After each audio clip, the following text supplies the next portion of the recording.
Hey, doing an analysis of the most important event of 2022, the Dragon Prince Season 4 trailer.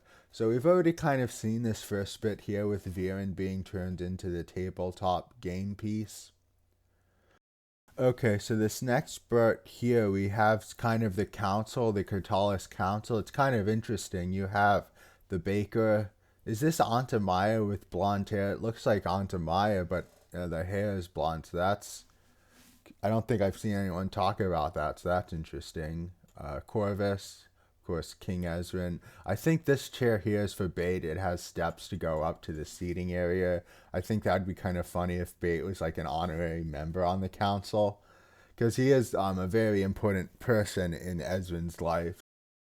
Yeah, so humans and elves getting along seems like it was a very important thing back for season 1 through 3. Like that was going to be the main overarching world arc of the humans and dragons and elves kind of uniting and finding middle ground. But it seems like they kind of did that with the season 3 finale. So it's interesting that the Dragon Queen and Ozymandias is coming to Katalas as they are now allies and they have settled out their differences um, well before the series is over. So something else is going to happen to the world. Oh, and now I see Bait here where I was saying that he might sit. And then we see, before we get to the birthday party, we have Ibis with the well-aged Ozymandias. He has aged like fine wine. He was cute before, but now he's kind of bulked up. So it's very nice to see his design. I'm looking forward to an older Ozymandias. We haven't heard him speak yet. Both his mother and father could speak, human tongue. So it would be uh Beheve a main character, the main character of the entire series, or at least the titular character who the series is named after, to be able to speak. But sometimes silence is more. Not being able to speak might actually make him a more interesting main character than being able to speak. Callum seemed to be in a place of great sadness with Rayla being gone, but he seems to at least be able to muster some sort of performance here with his birthday party in this scene that kind of reminds me of the first Lord of the Ring movies with the birthday party. So the spell will only bring Viren back for 30 days that Claudia did. Viren said in season 3 that he would give his own life to capture Ozymandias. He told Claudia he would even give his own life to capture Ozymandias. So we will see if he's a hypocrite about that and whether or not, to what degree, and what he's willing to sacrifice to stay alive. Viren definitely seems like the type who would gaze upon a fallen star, that being the midnight star of Erebos. And what is this? It's Erebos butterfly form. He's come out of his cocoon and now he is apparently a child butterfly. And now we see something that is very sad. We see Callum as a tabletop role playing game piece in the hands of Erebos. Very reminiscent of the intro where we see Viren as this. So it's definitely been set up that Callum will have some interactions with Erebos, and he may or may not follow the same path as Viren with coming close to Erebos, or he may follow the same path but differently. And now a moment that will cause you to lose your marbles. Erebos blowing a kiss to the camera. Wow, how I wish I was the camera. And we see that the mirror shatters. Is he breaking up his connection with Callum? Is he threatening to do it by shattering the mirror but not destroying it? And how scary it is for Callum to be saying to gaze upon a fallen star, because that is one of the big things that the Dragon Prince is telling you not to do, is that it is dangerous to gaze upon the midnight star. And then we see this event that kind of looks like a medieval fair. Are they celebrating peace between the two sides of Zadia, or the two sides of the continent, or are they trying to find new knights? Do they need a new generation of knights to maybe replace some that have perished? I think this is the Valley of Graves that they're gathering. It may happen around the time of the fair because it seems to be the same strands of people. And the poster here, or this painting that was done as promotional art for season 3, seems to play an important role within the universe of the show, showing the newfound peace between the dragons and humans, with Ezran and Ozymandias, their connection leading that peace. But it seems to be torn. You can see kind of the post behind it and the sun. So I wonder who torn it and why he's presenting it even though it's torn.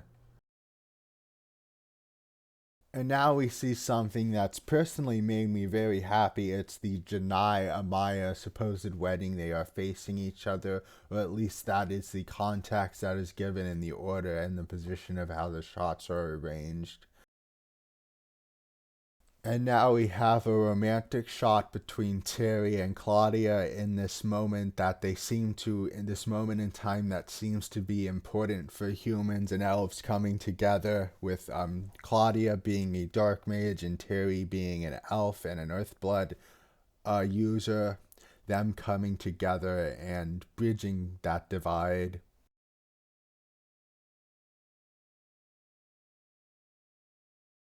Here we see Ibis and Claudia fighting each other in combat. They seem to be in this underground vault. Maybe it's an Earthblood place. It seems to have a lot of gold coins around, and I think it's what I imagine the Warner Brothers CEO's bank account looking like.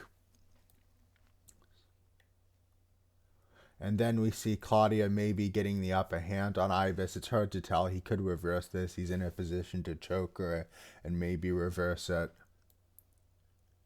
And here we see Claudia knocked down and Ibis about to do something with lightning that might hurt her. And then we kind of see this funeral scene, or what is shot like a funeral. Is it Ibis's funeral? We kind of see these birds with the Sky Arcanum color palette ascending. And it seems to be in the Storm Spire where this is happening. And we also see, look here, you can see, let me find a good frame for this because the birds are kind of getting in the way. But you see Rayla here. This is the first time I think we see Rayla in the trailer. We see the older Ozymandias, Bait, Ezran, Callum, and we see Soren. So this is kind of the main good team here that we see here at this event, or at this moment in time. Then we see this Earth Blood creature, which I assume is an Earth Blood creature because of the rocks and gems. So this seems to be an important theme, is seeing a lot of things from the Earth Blood magic side of things this season. Here we see a series of events with the same lighting that we assume to be the same moment in time based on how they're shot. We see this person with covered up hands. Would they be injured? Are they containing some sort of magic with handcuffs? And we see Janai pulling her sword on it, this awesome sword that cuts through anything because it is as hot as the moment it was forged. And then we see this shot of maybe Aunt Amaya not agreeing with Janai's techniques, with her gasping. So this may be a point of strife between these new allies, that they don't see eye to eye on a lot of things. Even if they are able to tolerate each other, they might not be able to tolerate the same other people. Here we see Terry trying to catch Viren. Is this a moment that maybe Viren will forgive Terry for? Is Viren at the end of his 30 days and maybe falling apart? This next bit seems to be a battle of some sort between Sunfire elves and an unknown opponent. Is this the point where that other person who is in handcuffs get captured? You definitely see a lot of Sunfire elves here wearing the iconography of the Sunfire culture, and this seems to be the destroyed city, the Sunfire city that Erebos and Viren kind of took the sun out and eclipsed. Here we see Callum fighting this scary looking creature. I'm not sure if this creature is Earthblood. It definitely kind of has that zombie vibes to it, with how it's kind of hunched over and its stalker like legs. Here we see Erebos clenching his fists. Is he rallying for a fight? Is he doing some sort of spell? It's a very short shot. It's kind of hard to tell exactly what he's doing. It's very out of context, but he's clenching his fist either to rally for a fight or to perform some sort of spell.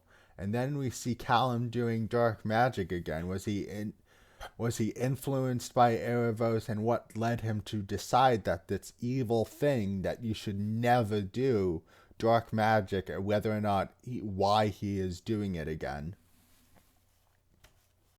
Then we have this here in what I suppose to be a cave or maybe a other place or forest. It's at nighttime, at a very dark night without any full moon, or more than likely it's a cave underground, but you can see.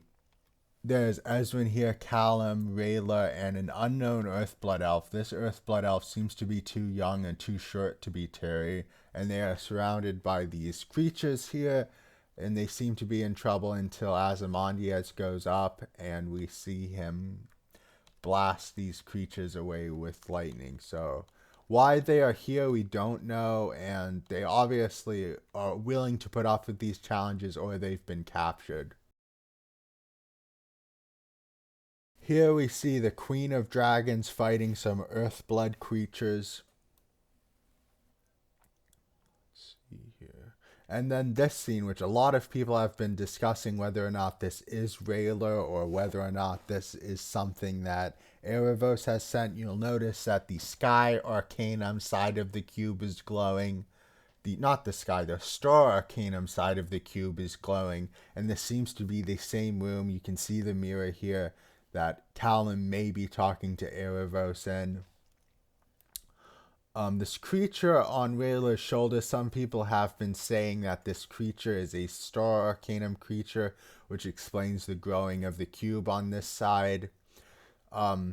This may be Rayla, may not be, but we do see Rayla elsewhere, so we don't know how long Erebos may be willing to continue this illusion, whether or not he wants this cube or not, because in the letter Hero sent to Callum, he said that the cube was the key to Erebos, whether or not that be a key to let him out of his prison wherever he is imprisoned or not.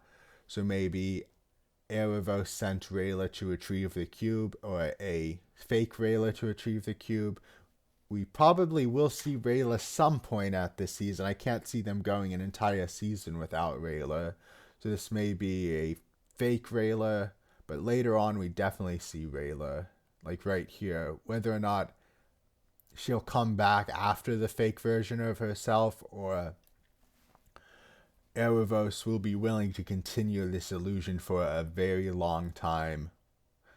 She's fighting here some sort of creature with I think this may be an Earthblood elf based on the leaves, and flying this creature here. Haven't seen this person before in the show or in the trailer that she's fighting. Anything else?